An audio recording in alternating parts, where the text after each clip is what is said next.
Hey guys, welcome back to my channel and another video if you are new here. My name is Nicole. So today's video is the March TBR. Full disclosure, it is currently the 2nd of March when I'm filming this. I've already started reading one of these books, but I won't tell you guys which one for no spoilers for the March wrap-up video. I have picked 6 books that I want to read in March. I have not picked many books that are on my yearly TBR, so the 24 books I want to read in 2024, and not any that are also on the book series I want to read. For those who are unaware, which is going to be pretty much all of you, March is my birthday month, and I have this really bad habit of every March like going, these are the books that I want to read during the month of my birthday because they're going to be really good and I want to read amazing books for my birthday, which is understandable. And every time I've done that, the books have sucked and I've had a really, really terrible reading month. So this year I was very conscious of the fact that I didn't want to do that. I didn't want to give myself all these high expectations for the books that I was picking and then have them be terrible and I do barely any reading and it's just a really unsuccessful month. For this year, we've not done that. I've just picked 6 random books. A couple of them are from the TBR for the year, but the other ones are just books that are just on my TBR that I want to get read at some point. So that's what we've done for this month. I just want to keep it fun, light and easy for myself. I do want to read more than these 6 books, but I'm only putting 6 on there because February, I was a little bit slumpy with some of the books I picked, and we're going for mostly contemporaries this month because did too many like fantasy dystopian books and I've just realized we need a little bit of a break, so we're not doing this month. If you want to know more of my thoughts on the books that I read in February, my February wrap-up will be coming next Monday. But let's just get straight into this video.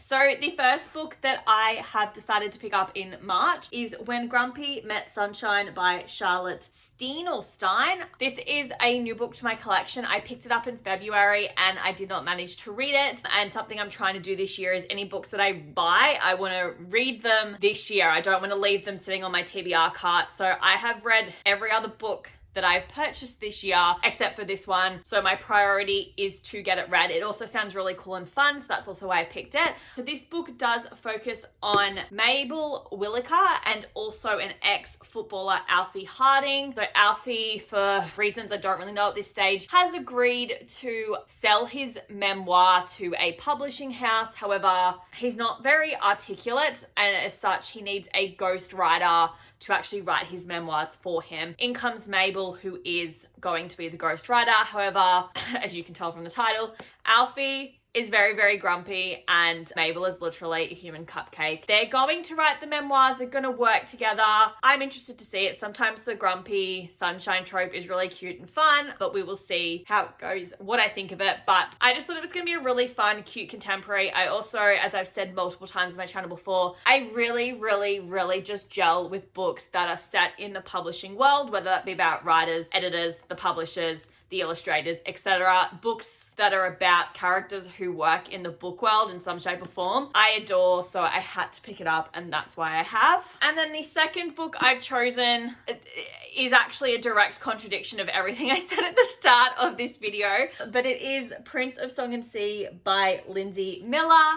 Now, sorry, my fingers are kind of covering it. As you can see, this literally is Prince Eric and Ariel from The Little Mermaid. This is a book that I literally stumbled upon last year. I purchased, I never read it. I've wanted to pick it up and read it, but I just haven't, and it just felt right to pick it up for my birthday because The Little Mermaid is my favorite Disney movie of all time, and I'm obsessed with mermaids. So I just know that it's a Disney Prince novel. So it starts off with there's 2 sides to every love story, which indicates you're going to have obviously Ariel's version, which was The Little Mermaid, and then this is Eric's version. So I'm thinking it's just like the story from his point of view. No, it's completely different. His mum went missing 2 years ago. Before she went missing, she reminded him that he was cursed. The curse was that if he kissed anyone who wasn't his true love, he would die. And now he decides to head to this isle because the only way to either break the curse is to kiss his true love, which is a massive gamble if it ain't her, or to kill the witch who cursed him. And in the process, he meets a woman with a mesmerizing voice. So it's clearly Ariel. So it's a very different take on The Little Mermaid. I'm intrigued to see how it goes, if I like it. Lindsay Miller also has the, what is it? Sleeping Beauty version with Prince Philip. Wasn't what I was expecting, but we're gonna give it a read. And then book 3 is the only sort of like urban fantasy style book that I have picked up, and it is Fire with Fire by Destiny Surya. For anyone who is unaware and hasn't seen the video, this is one of the books on my 24 books I want to read in 2024. If you've seen that video, I basically lost my mind reading the blurb about this book, but we basically have two, are they twin sisters? Yeah. Oh no, they're just sisters. Okay, so we have two sisters. Their names are Danny and Eden. They don't really get along, but the only thing they agree on is that dragons must die. However, they literally go to school. So it's like modern times, not in some fantasy world, it's like modern day times. They go to school and then at night they search for dragons and try to kill them. And they're on the same page with that. However, one of the sisters, Danny, ends up meeting a dragon and forms a soul bond with her. And it completely changes her point of view on dragons. And then her and her sister are probably on opposing sides and stuff's gonna go down.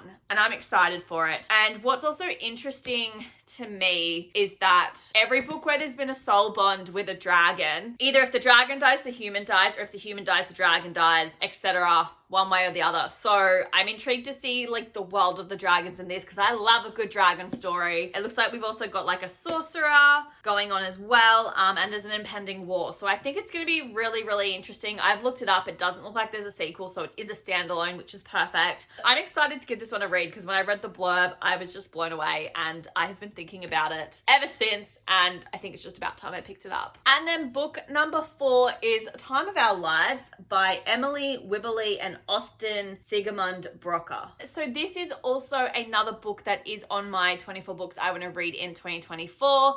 I have about 3 authors, not 3 authors, I have 3 books, including this one, by these 2 authors that I need to read, and I just thought, let's just pick one of them up and see how we go. So this one does focus on Fitz and Juniper. So Fitz has his entire life mapped out, where he's going to go to college, and then his mum is diagnosed with early onset Alzheimer's. So he changes plan and decides he's staying as close to home as possible, and he's going to help look after his mum. His mum ends up convincing him that he should go on this college tour to visit all of the colleges, and that he shouldn't really be focusing on a college close to home to help her out. He ends up agreeing to go on this college. And then we also have our other main character, Juniper. She is one of 5 children. She has no privacy at home. She is the eldest, and she cannot wait to move as far away as possible from home. And she also goes on this college tour, and they obviously meet one another. I'm presuming they become friends, have a little romance. I'm intrigued to see what happens. It's been sitting on my shelves for ages, and I just need to read it. I also think the covers by these authors are just really cool. Another sort of light, fun contemporary. Hopefully it's not going to be too deep with the Alzheimer's. That's why we picked it. And then books 5 and 6 are by the same author, but it looks like they actually focused on different characters, which is fantastic because I can talk about them separately. Book number 5 is Good Girl Complex by Ellie Kennedy. I'm hoping this is the first one and not actually, yes, it is.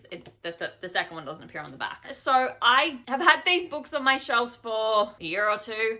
I'm pretty confident there is a 3rd one in this series that I don't own because I've told myself I couldn't buy it until I read these 2. And then I haven't picked up any other books by this author, but I do believe she's very, very popular. So I really want to give her a go and give it a read. And they just seem like good contemporary novels to read. So we focus on 20-year-old Mac, who is a people pleaser. She's got dreams of her own, but she moves to the beachside town of Avalon Bay to get her college degree. And there she meets local bad boy Cooper Hartley, always the way. Cooper's rough around the edges, raw, candid, and a threat to her ordered existence. And then they become friends. So he also thought that Mac's just another rich kid in their town, realizes that's not the case, and looks like he's keeping a secret from her that threatens the only place she's ever felt at home. That's interesting. We'll see what happens with it. I don't really have anything else to say. It wasn't what I was expecting it to be, so clearly I need to learn how to read blurbs, but that's the Good Girl Complex. And then the 6th and final book, like I said, is Bad Girl Reputation by Elle Kennedy as well. I also don't know what this one's about, except that they focus on different characters. So it looks like we focus on Genevieve and Evan. So I'm intrigued to see if they appear in the first book or if Mac and Cooper also appear in this book, but we'll see. So we've got former bad girl Genevieve. She returns home from her mother's funeral and she wants to keep her distance from her ex-boyfriend Evan because they've got a history that's rife with turbulence and passion, heck of a lot of passion, which she's trying to forget. But because they're in a small town, it's impossible for her not to bump into Evan. And when she first bumps into him, he's still as unruly, sexy, and irresistible as ever. This time around, however, she's resolved to walk a new path. No more partying, no more foolish mistakes. However, Evan has other ideas. So this is going to be like a second chance romance. So I quite enjoy novels where there is a second chance romance as long as it's done properly and I like the characters. My favorite thing about this is that this one is like quite thick. And then the sequel's like a lot slimmer. So I'm just excited to get these two off my shelf. And if I do like them, I can pick up the third and final book, which is like something about a summer girl, I feel, but I'm not 100% sure. But they're books 5 and 6. Alrighty guys, so they are the 6 books that I want to read in the month of March. Like I said, I've already started one of them, so we're on track for the month. I would like to read around 10 books if possible. We'll see how I go though. Anyway guys, that is it for today's video. I hope you enjoyed it and I will see you next week for another video. Bye.